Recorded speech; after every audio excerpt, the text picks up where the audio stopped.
Ихсан кооперативі учурда азыр кайсы мыйзамдын негизинде иш алып баратат? Хуш келипсиздер. Ассаламу алейкум ва рахматуллахи ва баракатух. Азыркы учурда Ихсанын компаниясы бүт кооперативдер сымал эле. Баарыбыз Министерство юстициядан катталып, закон о кооперативах закон боюнча на основании свидетельства иштеп келатабыз. Закон о кооперативах ошол Кыргызстан боюнча бир эле закон менен бир кооператив башка же экинчи кооператив башка закон менен иштеген ситуация жок. Кооперативтердин баары эле ошол бир законодательный база менен кандай регистрациядан кандай талаптар болсо ошонун баарын өтүп, юстициядан өтүп, свидетельствосын алганбыз. Ишмердүүлүгүбүздү ошонун основаниясында азыр өткөрүп жатабыз. Ихсан кооперативи ошол кооперативдер жөнүндө мыйзамда турак жай кооперативи деп бөлүнөт экен да, строительный, анан эксплуатационный дегенчи. Анан ошо Ихсан кооперативи кайсы определенияга кирип калат? Ушул турак жай кооперативдерди негизи эле. Эксплуатационный деген Кыргызстанда жок, ЖСК деген формасы бар, сельскохозяйственный есть и жилищный кооператив деген системасы бар. Биз азыр мыйзамда ошо эксплуатационный деген да бар экен да, жилищный эксплуатационный кооператив деген да бар. Ошо жилищный кооперативдин структурасына киребиз. Кайсы бирисине? Жилищный. Именно жилищный кооператив, закон о жилищных кооперативах. Негизи ушул пайщиктер катталган очередтерин ачык эле көрө алышабы, каяктан көрсө болот аны? Да, азыркы учурда эми көптөгөн кооперативдер биздин Кыргызстанда иштеп аткан кооперативдер негизи ошол көп учурдагы кооперативдер ачылган. Бизден эле кеткен балдар ачкан, ошол эле Ансар, ошол эле Мурас. Бизден иштеп кеткен балдар ошол биздин моделибизди аналогичный кылып эле, идентичный ошол эле продукцияны, ошол эле программалар менен ачышкан. Азыркы учурда ошол система именно полный кооперативдердин классический моделине өтсүн деп талап кылып вопросту көтөрүп атышат ассоциация болуп. Бул мен ойлойм, бул туура нерсе. Кооперативдер действительно негизи башынан эле ошол очередный система менен иштеп келаткан.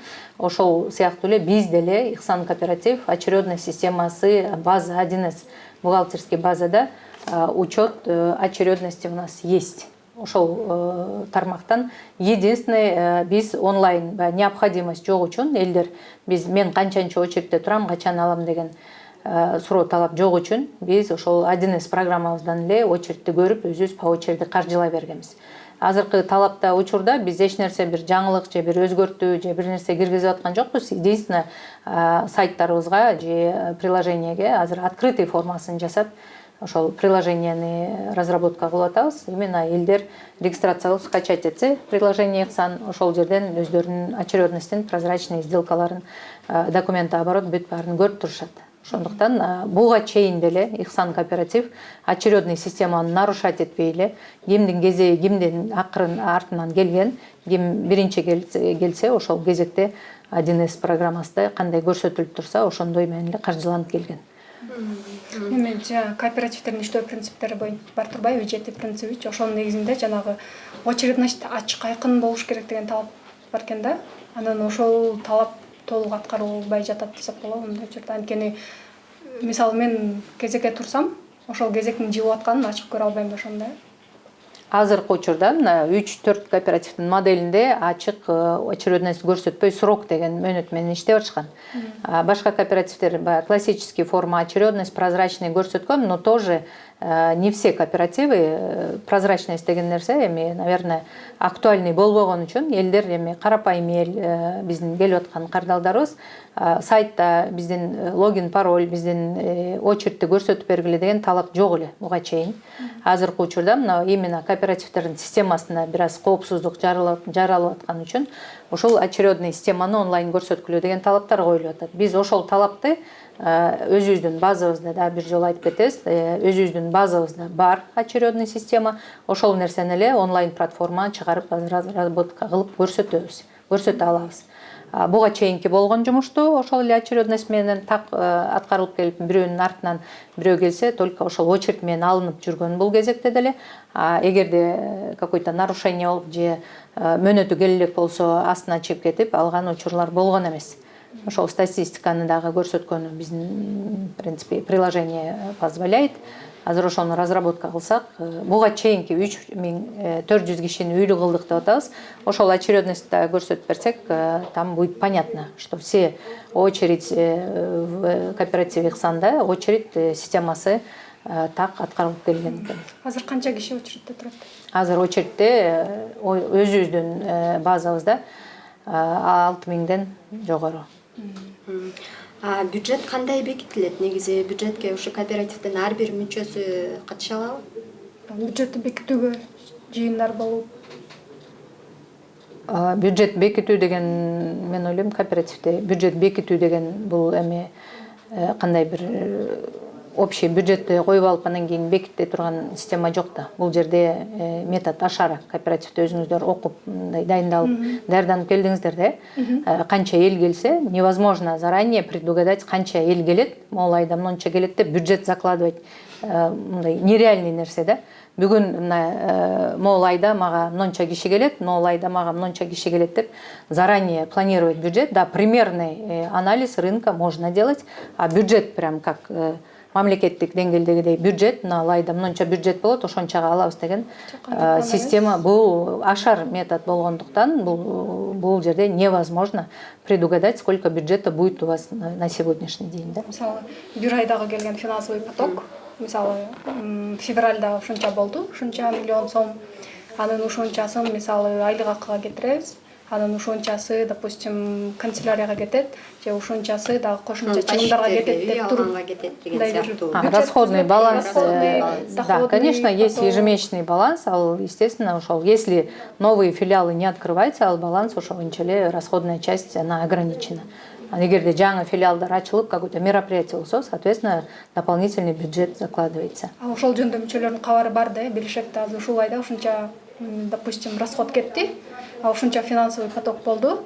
Ошого карап, мисалы үчүн өзүнүн очередин анализдей алат да. Чоңуз азыр сурооңуз бюджет расходный часть деп атасыз, андан кийин өзүнүн очередин мындай туура эмес суроо берип атасыз да. Бул жерде мындай вступительный взнос, закон о кооперативде окуп, анан кийин мындай түшүнүп келсеңиздер, журналисттер мындай туура болот эле да. Расходная часть она за счет вступительный взнос, мүчөлүк төлөм деген бар. Ошол счет ал отдельно. Анан элдердин аманатын 25, 35, 50% программа менен төккөн счет, бул отдельный счет болот. Бул жака бир ручкада, бир даже А4 кагаз ала албайбыз. Ошондуктан бул элдин программалык төлөм паевый взносторуна бул жака неприкосновенный. Бул целевое назначение только на куплю-продажу или квартиры, или автомобиля каражат иштетилет. Бул жака бир ручка менен, бир барак биз жана биздин сотрудниктер ала албайт. А 4%, анан 3% деп акциялар мөөнөтүн кезек-кезекте акция жасап атканыбыздан 3%, 4% деп бул жерде өзгөрүүлөр бар, но бул бюджет, бул резервный фонд, чрезвычайный резервный фонд и плюс расходную часть ошол резервтен, резервный фонд. Эки касса дейли, эки счет, который один неприкосновенный, а один на расходную часть, которые люди согласованно келгенден кийин согласование бизге кол коюшат. Мен ошол нерсеге макулмун, 4% 10 жылга мени обслуживать этип, ошондон айлык мөөнөттөр, аренда офистер алынсын деп 4% төлөп атам деп макулдук жазып, эки тараптуу соглашение жазылат. Ошол макулдукту кирип атканда жазгандан кийин биз необходимость членден дагы 10 жыл сиз макулсузбу, мен ручка алып алганым макулсузбу, мен А4 же макулсузбу, мен офиске расход кылган деп бул пайщиктерден сураган эмеси кереги жок да. Жок, ошол талап бар да мыйзамда, мисалы ар бир кооперативдин мүчөсү добуш берүү аркылуу бюджетине баарына катыша алат деген. Мисалы, биринчи первоначальный взнос 25%, 30%, 50% дегенди дагы мүчөлөр бекитиши керек да.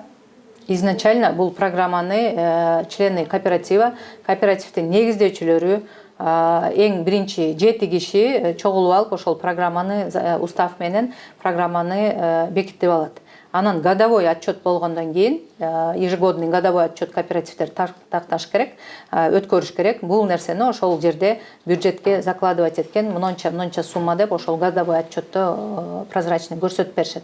Ошонча расход офистерге кетти, ошонча расход на расходы компании, на офисные расходы деп ошол жерде бюджет закладывается. Ошонча кетти деп отчет берилет. На следующий год канча расход болсо, ошону отчетный собраниеде ошонча эмеге расход кетти деп кайра отчет беребиз келерки жылда. Мартта, азыр 31 мартта расходный частибизди, балансыбызды полный отчетту тапшырып, элдерге канча акча кирген, канча үй алынып берилген, канча балансовый расходный частибизди баарын көрсөтүп бердик. То есть мүчөлөр ошонун баарын билет, кандай финансовый поток болуп атат, кандай ошол жанагы бөлүнгөн части кандай расход менен кетип атканын баары билет. Ооба, көрүп турушат. Отчетный собранияларда көрүп турушат. Могу эмеде WhatsApp'та группа бар экен, атайын Ихсан дегенчи. Анан ал группада ушу декабрь, январь, февраль айында ала тургандар кошулуптур. Бирок бул группада көбүнчө ушу кармалып атат, биздики узартылып атат, жылып атат, бир айга жылдырылды, 10 күнгө жылдырылды дегендер болуп атат да, наразычылыктар чыгып атат. Буга эмне себеп болуп атат мындай наразычылыктарга? Эми бир эле Ихсан кооперативде мындай наразычылык жаралып аткан жок.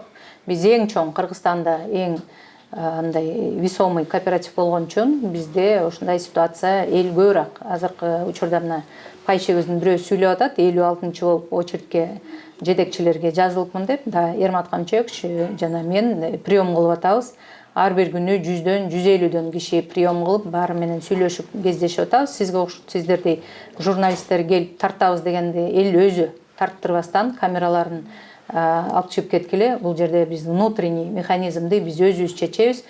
Биздин талабыбыз Ихсан кооперативди коргоп, ошол жерде кандай жол менен чыгып кетебиз, кандай жолдор менен мөөнөтүбүз өттү. Бирок ошол ызылдап аткан, сиз айткандай WhatsApp группалардагы клиенттерибиз күнүгө азыр жумуш келгендей болуп, азыркы учурда комиссия түзүлгөн, 14-20 кишиден комиссия, возврат акчабызды кайтарылып аткан группа бар WhatsApp, ошондой эле комиссия, ревизионный комиссия өздөрүнүн мүчөлөрүнүн арасынан шайланган. И плюс очередность, биз макул кезегибиз өтсө дагы биз күтөбүз. Ошол акчаны алып кетип кайра ошол эле акчабыз жок болот.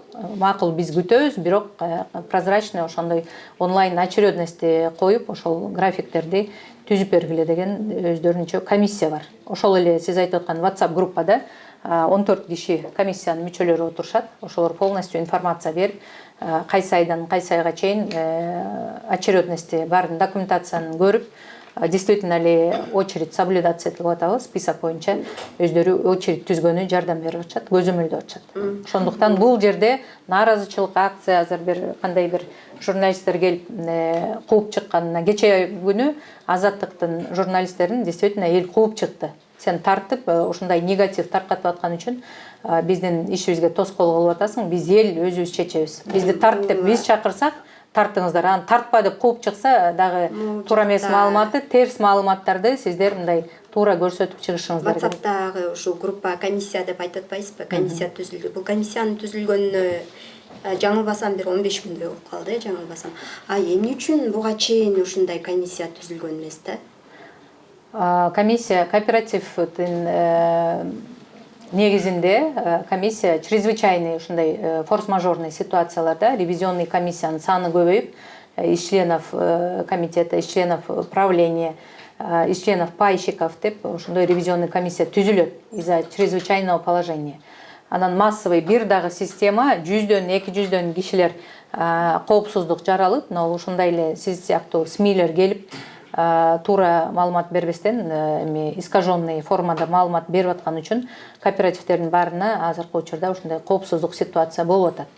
И не потому что кооператив өз ишмердүүлүгүн аткара албай калды, а потому что действительно социальные сети вы сделали свою работу. Сиздер ушундай законду бир жагынан изучать этип анан кийин келип туура суроолорду мына жаңы законду окуп келдик эже мен жогорудагы суроомо жакшы жооп ала албай калдым да мисалы Эмнеси ошо жооп? нааразычылыктар болуп атат деп айтып атпаймынбы анан мындай мисалы чрезвычайный ситуация деп өзүңүз айтып атасыз мындай ситуация эмнеден улам жаралды буга себеп эмне болду Ал эми сиздер журналисттер күнөөлүүсүздөр башка бир жалган кооперативтерди, но давайте будем по существу, правильно? Почему вот такая ситуация случилась деп атасыз, туурабы?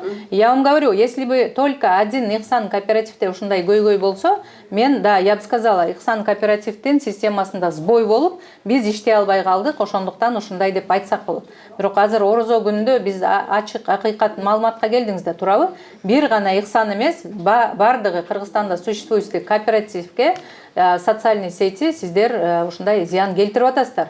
Потому что вы неправильно доносите информацию. ооба сиз туура айттыңыз жогоруда Ихсан эле эмес дагы бар Эслайн жана Ак үй Кейчи деген кооперативдер дагы проблема болуп атат анан негизи мен сурап атам да эмне себеп болду буга силерде мисалы журналисттер эле күнөөлүү эмес да бул жерде силер буга чейин жакшы эле иштеп келаткансыңар туурабы үй бергендериңерди дагы билебиз аларды көрүп жүрөбүз бирок азыр ушул маалда бул ситуация эмнеден улам жаралды эми жабылган правильно освещать этпесе мына жабылган кооперативтерди 1,5 жылдан бери токтоп калган кооперативтерди тартып туруп анан монтаж кылып Ихсан деп чыгарып атасыздар сиздер урматтуу блогерлер журналисттер экинчи тараптан кооперативдер бүт банковский системага тоскоолдук кылып атат пайызы жок система Кыргызстанда өнүгүп кетти пайызы бар система банковский система каражаттан кургалды деген маалыматтарды социальный сеттерде сиздер кооперативдер жаман ал жака барбагыла деп кайра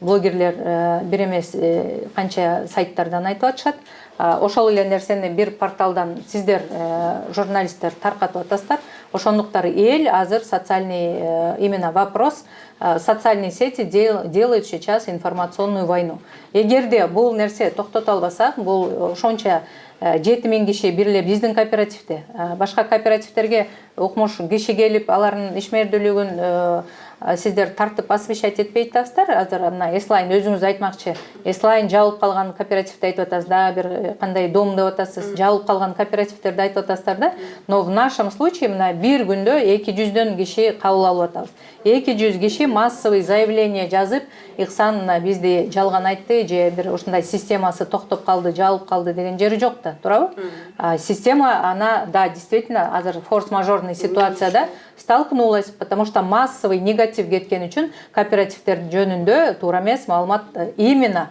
кооперативдин системасын пирамида бул риск деп маалыматтар туура эмес кетип калды а кооперативдин системасын закон түрүндө свидетельство берилип аткандан кийин бул нерсе значит в законном порядке иштеп аткан системада а эгерде жетекчилер жабылып калып иштей албай атса башка кооперативтердики биз айырмачылык 24 саат бүт кеңселерибизде прием кылып элдердин баарын кабыл алып атабыз ошондуктан эл өзү түшүнүп атат эгерде Ихсан жабылып калса биз кайсыл жакка барабыз ошон үчүн Ихсанды жаап калбастан ушул жерде кандай жардам керек болсо өзүбүз чогуу иштейли деп комиссиялар түзүлүп атат ошол жерде айтып атпайсызбы таасир этти деп кандай таасир этти ошону айтып берсеңиз мисалы финансылык жакка таасир эттиби же кандай болду силерде текшерүүлөр жүрдүбү же кандай таасир этти ошону чоң кыз эми сиз деле Кыргызстандын жаранысыз да туурабы сиздин бир тууганыңыз же таанышыңыз келип бирөөнү жаман деп атса жаман десе сиз ошол жаман экен дейсиз да туурабы карасаң социальный сетьте буну жаман деп жазып атат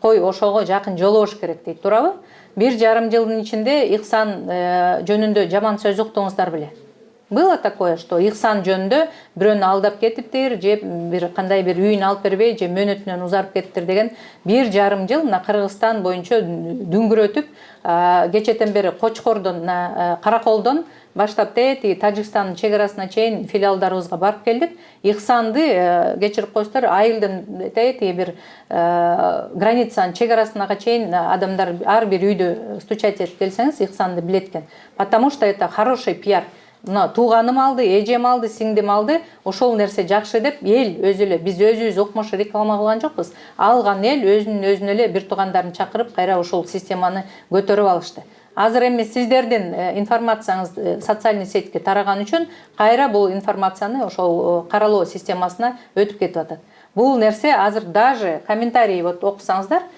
я очень мындай благодарна да, мен абдан разымын өзүм пайщиктериме. Ыксанды сактап калышыбыз керек, ыксанды коргоп алышыбыз керек. Ушундай журналисттерди келтирбестен, эч кандай съемкага жол бербестен, эч ким кара пиар менен биздин системабызды талкалай албайт деген комментарийлерди окуп, мен абдан өзүм пайщиктериме ыраазы болуп атам. Күтүп атабыз, ооба менөтүбүз өтүп кетти, биз күткөнү даярбыз.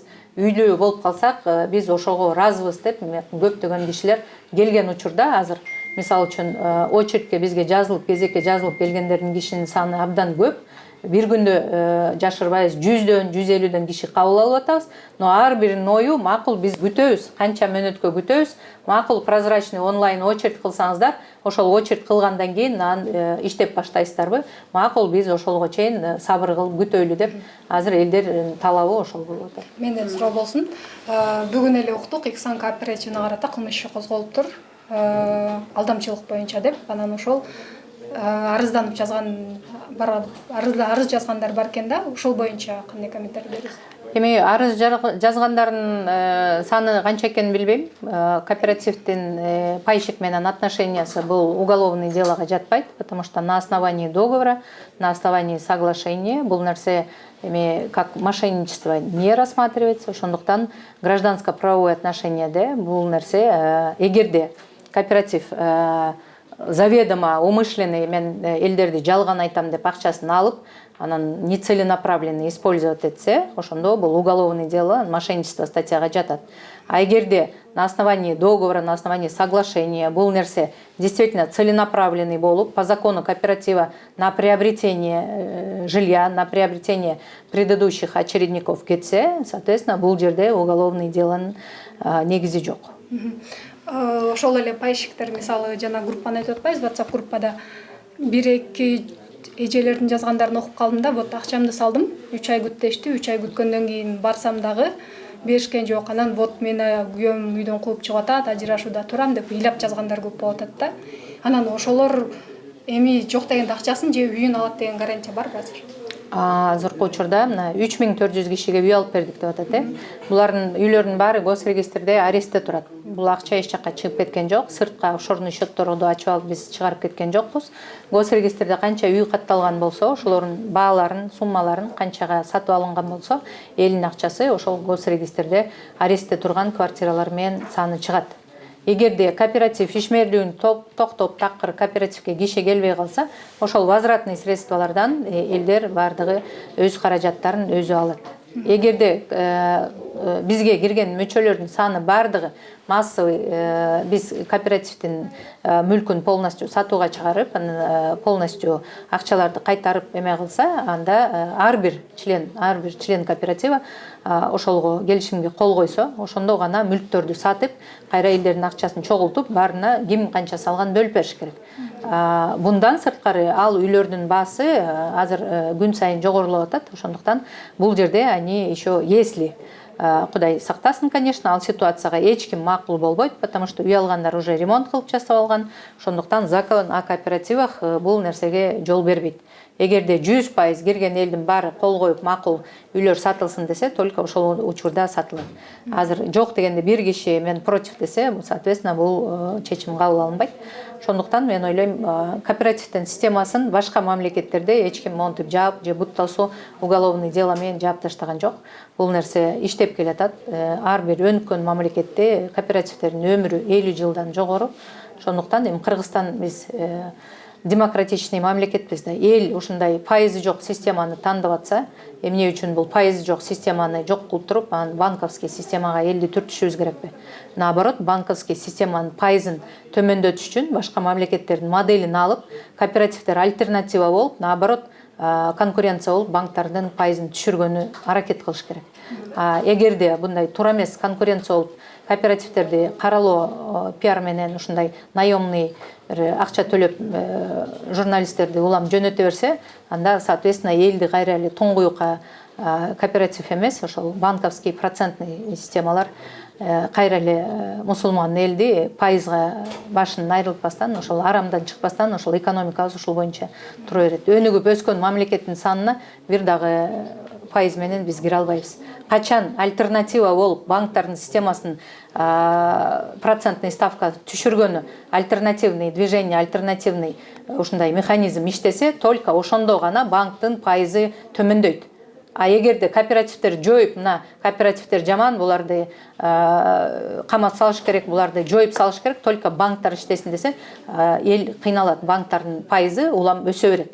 И бир дагы мамлекетте, бир дагы өнүккөн коңшу мамлекеттерибизде банковский система менен кооперативдердин тирешүүсүн биз мындай деңгээлде көрө элекпиз. Эмне үчүн эл тандаган системаны жок кылыш керек, а банковский системанын пайызы өсө бериш керек. Эгерде эл ушуга макулбуз десе, анда биз жөн эле иштебей эле анда ишмердүүлүгүбүздү тапшырып коюшубуз керек. А эгерде эл жок, биз пайызга барбай, биз ушул системаны сактап калабыз десе, биз аягына чейин до конца биз ушул системаны бутка тургузуп, Кыргызстанды ошол бир банковский системанын пайызын төмөндөтө турган механизмди ошол на площадке Кыргызстанда выбор болуш керек. Же эл пайызы жок системага келиш керек, же банктар төмөндөтүп, ошол нерсеге 1, 2, 3 деген процентке элдерге ыңгайлуу болуп түшүш керек. Ошондо гана бул жерде мындай согуш бири-бирине согуш жарыялабай, бир система каралабастан честный конкуренция болот.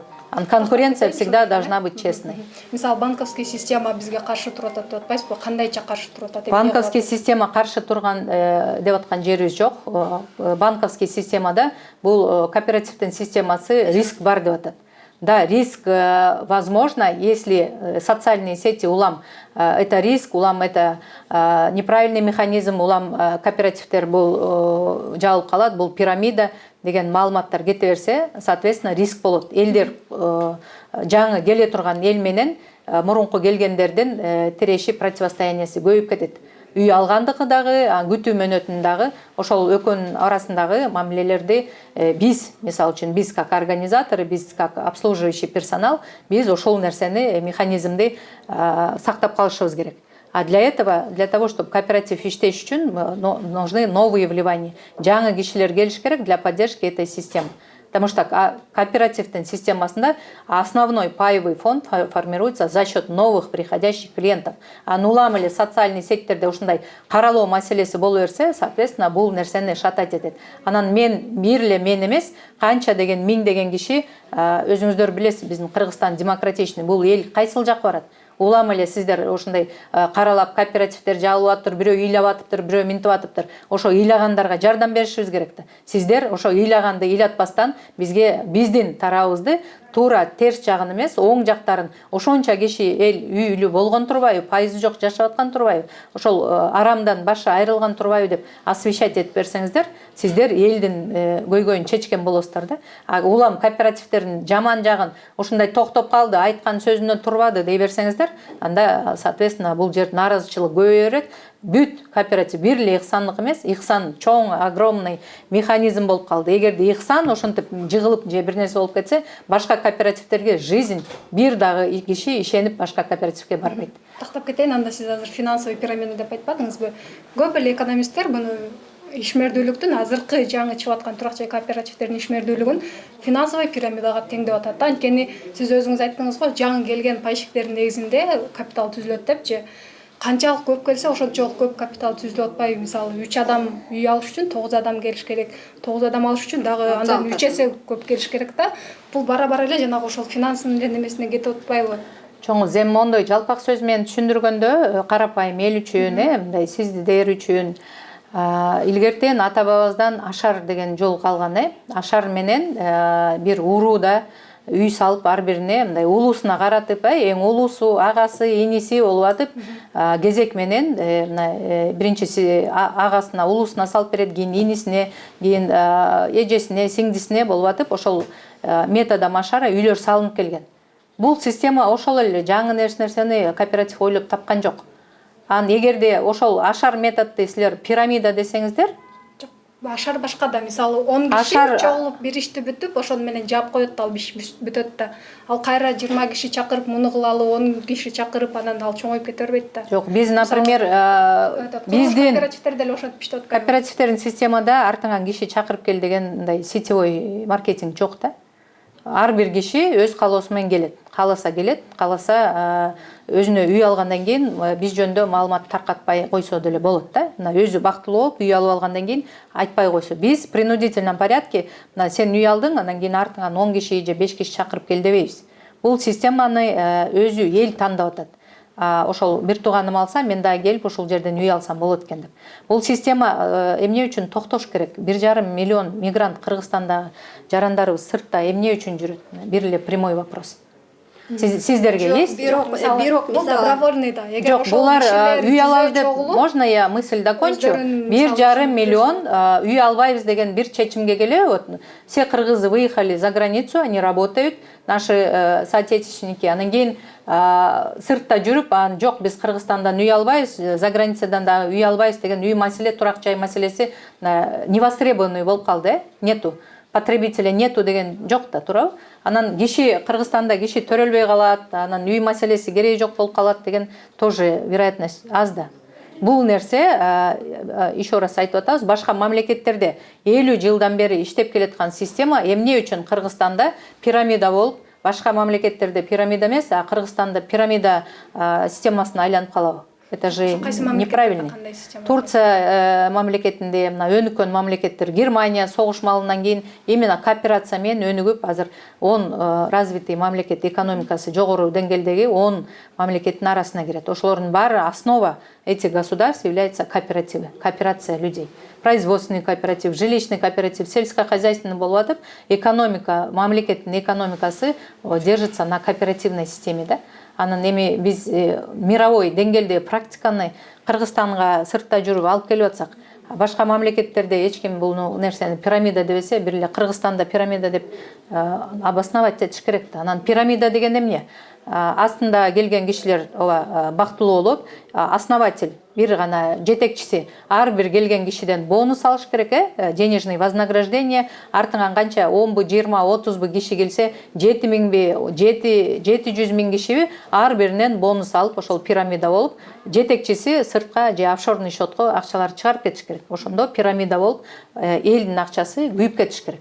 Эл же акчасы жок, же колунда эч нерсеси жок болуп. А бул жерде буга чейин айтып кеттим, эгерде кооператив алган мүлктөрдү 3400 үйдү сатса, ошол эле 9 миллиард сом акча каражат түзөт.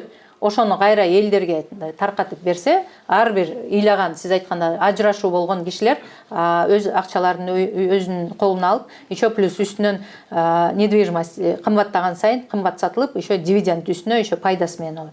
Бул жерде жабыркаган кишинин системасы жок.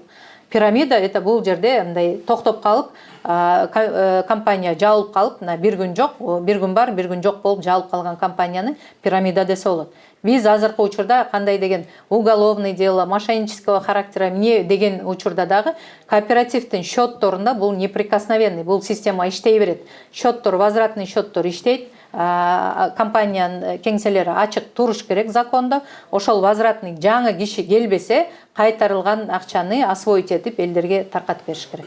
Ошондуктан система кооперативде жабылып калып, банкрот болуп, же мошеннический уголовный дело менен банкрот болуп компанияны жаап салды деген система бул жерде закон жок. Ошол эле кооперативдер жөнүндө мыйзамда ошол кооперативди башкаруунун эң негизги органы бул жалпы мүчөлөрдүн жыйыны экен да. Анан кийин сиздердин мүчөңүздөрдүн жыйынын кайсыл убактарда кандай өткөрүп турасыздар ошо түзүлгөндөн бери кооператив? Квартальный жыл бою өзүңүздөр байкасаңыздар керек, социальный сеттерди абдан мындай талкуу болуп, Иксан кооператив отчетный собрание өткөрүп атат деп канча мероприятие өткөрдүк. И годовой отчетту кечээ Дворец спортада 31 мартта өткөрдүк. Жылдын конец финансового года деп годовой отчет кооперативдер берилиш керек. Азыркы учурда биздин кишибиздин саны көп болгон үчүн ошо онлайн кылып, заочный бюллетень менен голосование кылып, региондордун баарын чогултуп бир жерге чогулта турган 10 000 кишини ондой весенний зимний периодтан чыгып атканда чоң помещение жок, стадиондо суук, анча элдин баарын чогулта албайбыз. Ошондуктан кеңселерибиздин көптөгөн филиалдарда заочный голосование кылып өткөрдүк. И основной масса эмени дворец спорта да головной офисте өткөрдүк. Дагы бир суроо, ошо договорлордо неме көргөзүлүп тур да, мисалы 2 айдан кийин үй аласың деп келишим түзүлгөн болсо, 2 айдан кийин очереди жетип, бирок жылып кеткен болсо, ар бир жылган күн үчүн 100 сомдон төлөнүп берилет деген пункт бар экен го. Ошол аткарылып атабы азыр күтүп аткан очередин жылып кеткендерге? 100 сом дегенди азыркы учурда мөөнөтү өтүп кетсе дагы 1 ай 1,5 айдан кийин элдер үй алып атат. Ошол эле мөөнөтү. Анын мөөнөтүнүн өткөн 100 сомун төлөйт десек, биз разыбыз, ал акчаны албай эле коебуз деп өздөрү ыраазычылык айтып кетип аткан алган үйлөр. Анан азыркы учурда бизге 100 сомдон төлөп бергиле деген талап жок. Элдин үй алсак эле болду. Договордо көргөзүлгөнбү? Договордо көрсөтүлгөн. Эгерде пайщик да мага ошол 100 сомду төлөп бериңиздер деп талап койсо, анда за каждый просроченный день төлөп беребиз. Анан азыркы учурда азыр онлайн системага өткөндөн кийин бул 100 сом деген система жоюлат. Эмнеге дегенде, эки тараптуу келишимде любой ситуацияда форс-мажор деп белгиленет. И азыркы учурда ситуация форс-мажорный обстоятельствага кирет. Ошондуктан рамки договоренности эки жактуу тарап менен сүйлөшүлүп, келишимдер кайра жаңыдан дополнительный соглашение менен уланып кете берет. Азыр возврат кылып алгандарда болуп атпайбы? Бул деген ошо капиталга заят дегенге да келет да. Анан ушул форс-мажорный ситуациядан кантип чыга алат деп ойлоп атасыз? Кудайга шүгүр, азыркы эми башка кооперативтердин астында биздин үй алган саныбыз көп болгондуктан возвратный күнүнө 1,5-2 миллиондон акча түшөт. Возвратный каражат, ошону мен очередь менен возврат дегендерге берип жатабыз. Өздөрү онлайн очередь кылып прозрачно көрүп турушат, ким алып кетип аткан, кимдин очереди следующий. Южный регион менен Бишкек филиалын алсак, күнүнө ошол 1,5-2 миллионго чейин кайрылган возвратный средстволор бар. Эгерде возвратниктер албай мөөнөтүбүздү күтөбүз дегенде, жок дегенде, киши келбей калган учурда деле 1ден 2ден 3кө саны 3кө чейин жете турган үй маселесин, оформлениясын өткөрө алмакпыз. Ошол оформлениялардын канча учурунда? Хорошо, да, бир суроо болсун. Национальный банкта Неме, улуттук банкта, мисалы, жарандык кодекске өзгөртүү киргизилбедиби? Мисалы, займ профессионалдык деп эсептей сал, кредиттөөгө тең элет депчи. Анан улуттук банк азыр ушул кооперативдердин ишмердүүлүгүн профессионалдык займга теңеп атат да. Демек, бул деген силер ошол улуттук банктан кредитование боюнча лицензия алышыңыздар керек деген талап болот экен да. Ошону аткарууга даярсыздарбы? Бул жаңылыкты кайсыл жерден окудуңуз?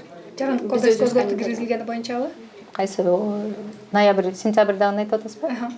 Эми ал нерсени биз сентябрдан бери, мисалы үчүн, законду нарушение кылып аткан жокпуз да. Биз форма исламский принципке өткөн үчүн биздин форма оформлениябыз бир аз купля-продажа в рассрочку болуп калды. Ошондуктан элдер 10 жылдын ичинде үйүн частями төлөп алат. Бул займ залогко кирбейт.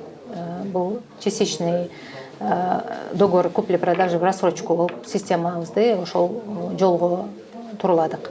Ошондуктан бул жерде ал Нацбанктын законуна кооперативдин деятельностин лицензированныйга кирсин деген талап жок.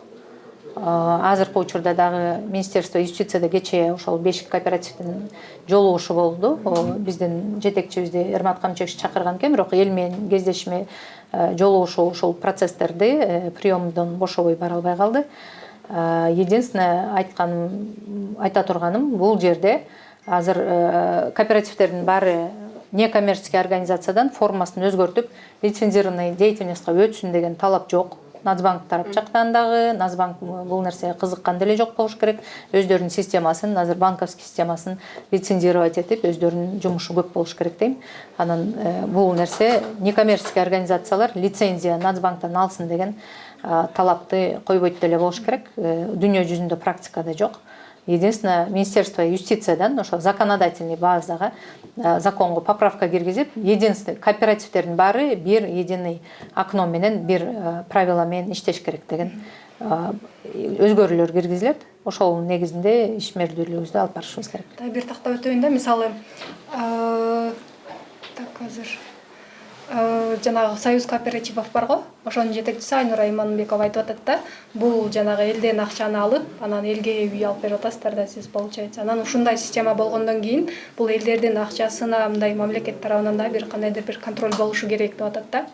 Мамлекеттик бир орган, бул ошол финансовый поток, анан финансовый отчетность кандай болуп атат, ошону көзөмөлдөп турушу керек деп. Ошол эле сиз айтып аткан Германияда дагы федералдык бир орган ошентип көзөмөлдөп турчу экен да. Анан ушундай көзөмөл болот деп мыйзамга өзгөртүү киргизип, ушундай шарт коюлса аткарууга даярсыздарбы? Конечно, с удовольствием. Эгерде ошол мамлекет көзөмөлдөп атат десе, эл наоборот коопсуздук жаралбай, эл уверенно келет да. Бизге мисалы үчүн биз ал акчаны эгерде оюбуз туура эмес болуп, ал акчаны башка жакка иштетебиз десек, анда көзөмөлдөн коркмокпуз. А эгерде биздин ниетибиз туура болуп, ошол акчаны наоборот биз ал акчаны каражатка претендент болуп биз аны распоряжаться этели деген ниетибиз жок. Ошондуктан көзөмөл кылып, ошол финансовый потокту какой-то орган, комиссия, надзорный бир системага киргизсе, биз с удовольствием иштеп беребиз, как операторы, как информационный. И я думаю, это даже наоборот жакшы болот, потому что эл уже коопсуздук жаралбай, мамлекеттин көзөмөлүндө деп коркпостон бул системага келет. Ошол система менен бир гана мамлекетти өнүктүрүү жолун көрүп жатабыз. И мамлекет не то, что бул нерсени жок кылып, а действительно ошондой көзөмөлдөө системасын түзүш керек. Ошол именно законодательный базада өзгөртүүлөр киргизип, ошол нерсени жолго салып, наоборот, элге мына биз азыр көзөмөлдөп атабыз, эми коопсуздугу жок, смело келе бериңиздер деген маселе жаралат да. Ошондо эл наоборот кайрадан ошол системаны жок кылбастан кайра bundan дагы масштабный болуп иштеп кетиш керек. Кооперативдер кезектеген система онлайн очередке өтсүн десе, соответственно, бул кишилер дагы ошол системага туура келет. Азыркы учурда жок, мен бул системага туура келбейм, мен мөөнөт күтпөйм деген жери жок. Макул, мөөнөттү прозрачный канча убакытта жасасаңыздар, онлайн очередти жасаганы мүмкүнчүлүк берели деп атат. Ошону жасагандан кийин кайра ишмердүүлүгүңүздөрдү улантып кете бересиз. Сиз ошондо азыр ушу Ихсан кооперативинин негиздөөчүсүз да? Ооба, компания. Негиздөөчүлөрдүн тизмесинде башка 7 киши жүрөт да, алар кимдер? Председатель совета директоров болуп эсептелем мен. Надзорный орган болот, а исполнительный орган бул председатель менен члены правления, булар исполнительный орган болот, мен надзорный орган болом.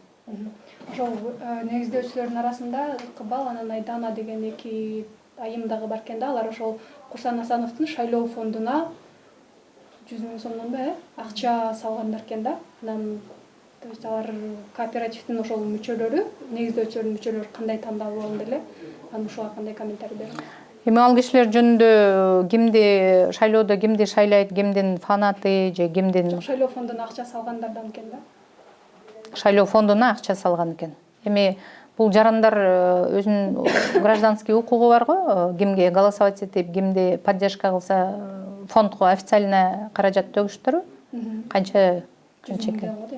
100 000 миллион сомбу? Миллион сомбу? 100 000 сом. 100 000 сом. Эми мен ойлойм, Кыргызстан эми гражданский укук, ар бир кишинин гражданский укугу бар да, кимге шайлайт, кимге акчага турат, 100 000 деген сумма ар бир жарандын өзүнүн укугу болсо керек. Кандай бир жолдор менен шайлоого катышам же ошол кишини колдойм десе, возможно, эметкен болсо керек.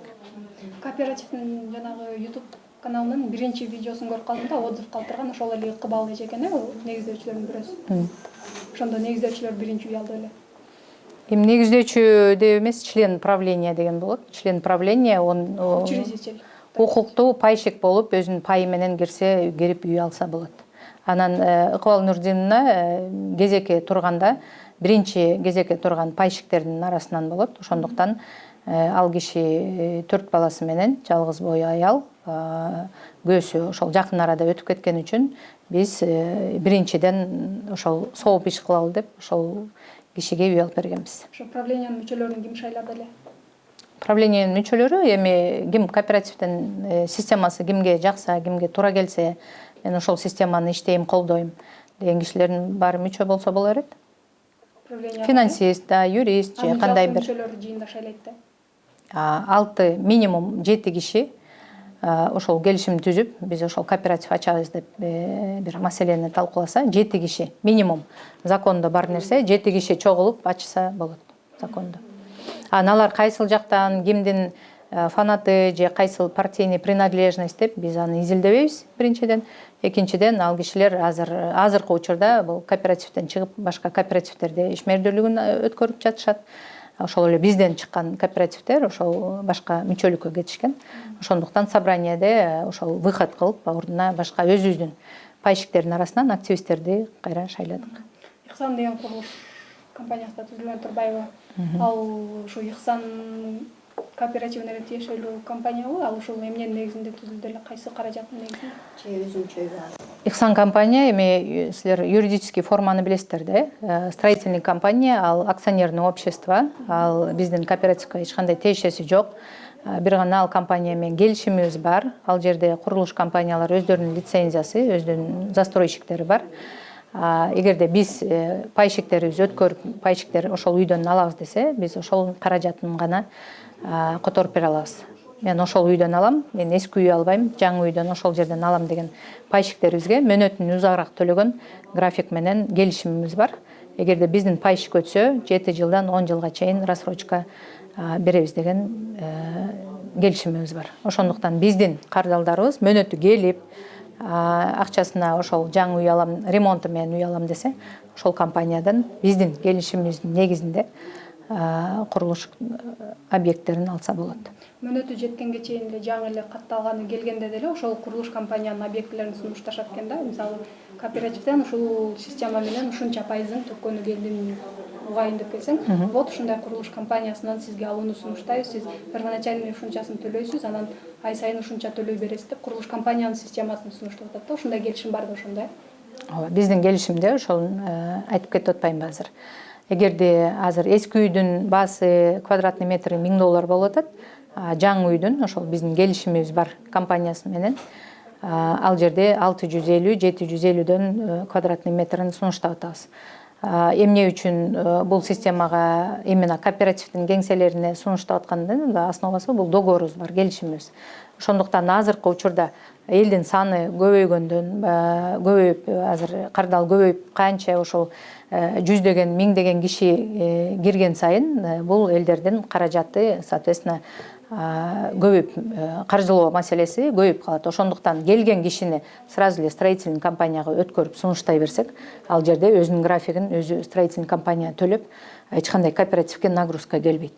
И келген пайщиктерден өздөрүнө коопсуздук жаратпайт. Эмнеге дегенде, кооператив эгерде мындай болуп кетсе, андай болуп кетсе, азыркы учурда кезек келсе акча жок болуп калбастан, строительный компаниядан уже экинчи этажда 27 квартира меники деп договорунда, документинде госрегистрден, нотариустен тиркелген өздөрүнүн келишимдери бар. Ошондуктан ал жерде коопсуздук азыраак деп биз максимально кооперативдин элин санын көбөйтпөстөн строительный компанияга өтсөңүздөр, сиздер уже жаңы үйлөрдөн мөөнөтүн ошондой эле 1 жыл күткөндөн көрө 1 жыл 8 ай, 2 жыл күтүп жаңы үйгө кирип алганыңыз оң деп сунуштап атабыз. Сиздер халал деген макамды кимдерден алдыңыздар да? Неме муфтият эмес? Муфтият эмес, ошондой организация, международный организациялар бар. IOFI сертификация именно Бахрейндин стандартында иштеген компания, Кыргызстанда регистрация болуп өзүнүн ишмердүүлүгүн алып барат. Алар бир гана Ихсан компанияга эмес, көптөгөн банктардын шариатский советтеринин мүчөсү болушат. Көптөгөн банктар ошол эле сертификациядан өтүп, ошол эле бизге берген шариатский советтин мүчөлөрү башка банктарга дагы шариатский советтин мүчөсү болушат. Ошол кандай системада IOFI именно стандарт, исламский принцип стандартта IOFI болсо, ошол мекеме менен келишим түзүп, ошол биздин ишмердүүлүгүбүздү сертификация менен карап беришкен. Ошондо азыр Ихсанга келип катталып акчасын төлөгөн ар бир жаран жок дегенде ошол өзүнүн акчасын кайра артка ала алат деген кепилдик бар, Кепилдик бар. Эмнеге дегенде азыр бир айдын ичинде 70, 80, 90 миллиондон сом каражат кайра возвратный счетторго түшүп атат. Ошол канча деген келген кишинин акчасы ошол эмеректерде болуп атат. Ошондуктан бир да киши күйбөстөн өз тыйынын аягына чейин канча салынса, ошончо акча менен чыгып кетсе болот. Ошол возвраттын срогу барбы? Мисалы 2 жумада аласың же 3 жумада? Срок деген возвратный азыркы учурда закон боюнча бир финансовый год заявление жазса, мен мүчөлүктөн чыгам десе, 1 жылдын ичинде ошол каражатты кооператив кайтарып бериш керек. Бир жыл, Бир жылдын ичинде. Бирок биз бир жыл дебестен өзүбүз ограничение коюп, ошол 14 күндөн баштап 1 ай, 2 ай, 3 ай деп ошол мөөнөт коюп койдук. Азыркы учурда ошол мөөнөт менен кезеги келгенде возвратный средстволорун толук алып атышат. Эч кандай комиссия кармалбайт, эч ким нааразычылык билдирген жок. Алып аткан кишилердин саны дагы бир күндө 2-ден 3төн киши өзүнүн салган акчасын толук алып кетип атышат. Ошондуктан бул жерде даже мындай сиздер үчүн кызыкпы же биздер үчүн бир положительный тенденциябы? Возвратка жазып ошондой бир негатив башталганда возвратка жазып алгандар кайра жок мен акчамы албайм, кайра мүчөлүккө кайтсам болобу деген маселелер жаралып атат. Ошондуктан мен ойлойм, элдер коопсуздук болгон учурда да коркушуп бир аз акчаларын алып чыгып кетебиз деген. Азыр ошол кишилердин саны азайып атат. Кайрадан мөөнөт кезекке өтүп биз күтсөк болобу деп кайра келишимдерин кайра мүчөлүк эмеге заявление жазып келишет. Акыркы суроом болсун, Национальный банк февраль айында пресс-релиз таратты да, ошондо жазып атат, жилищный кооперативдерде финансовый пирамидалардын элементтери байкалат депчи. Анан ошондой эле бул кооперативдерге жазылып аткан адамдарды дагы этият болуңуздар деп чакырып өтүштү да. Буга кандай комментарий бересиз? Эми Нацбанк бул надзорный орган, действительно финансовый, любой финансовый потокторду көзөмөлдөй турган орган. Анан бул жерде бүт кооперативдер пирамида деген жери жок. Бул жерде эми заголовокто ошол нерсе болсо, ылдыйын туура мындай юридический формасын окуса, кооперативдерди эми кантип тандасаңыздар болот. Лицензиясы болуш керек, учредительдер, бүт члены, бүт баары прозрачный сайттарда көрүнүш керек. Кимдер кирген, кимдер кандай системада, ошол бүт юридический формасы так туура болуш керек деген пункттары бар. Ошол нерсени элдер окубастан башкы эмелерин окуп эле кооперативдердин баарынын пирамида экен, риск бар экен деп Нацбанк ошентип жамандап чыгыптыр. Кооперативдер жабылып калат экен деп элде коопсуздук жаралды. Бирок астын окуп келгенде Нацбанк туура эле маалымат берди. Эгерде кооперативдерге барсаңыздар, ошол документтерин текшерип, анан барыңыздар деген маалымат таркаган. Бирок көбүнчө карапайым эл үчүн бул нерсени эми Нацбанк айтып аткандан кийин, экинчи жагынан блогерлер, журналисттер көтөрүп аткандан кийин бул тема резонанс болуп кетти. Ошондуктан азыркы учурда биздин өзүбүздүн комментарийибизди окусак, комментарийибиз жаман эмес, положительный. Дагы бир жолу айтып кетем, Ихсан кардалдарына ыраазыбыз. Ошондой ыйлаган, сиз айткандай ажырашуу эмесинде турган көйгөйлөрдү угуп, бизде эле жүрөгүбүз ооруп атат. Ошондуктан бир гана сабырга чакырып, бир аз мөөнөт күтүп бериңиздер деп, жолдошун да чакырып, келинчегин да чакырып, сүйлөшүү жолдор менен кандай бир ыңгайлуу жолго салып берип атабыз. Ошондуктан азыркы учурда 90% элдер анда күтөт экенбиз, анда кооператив жабылбайт экен. Кооперативдин системасы ушундай турбайбы? Келгенде окуаппыз, азыр эми түшүнүп, элдер түшүнүк менен эле күтүү мөөнөтү жок болот экен. Азыр эми кезек менен бирибиздин артынан бирибиз ала берет экенбиз деп туура эле түшүнүп атышат.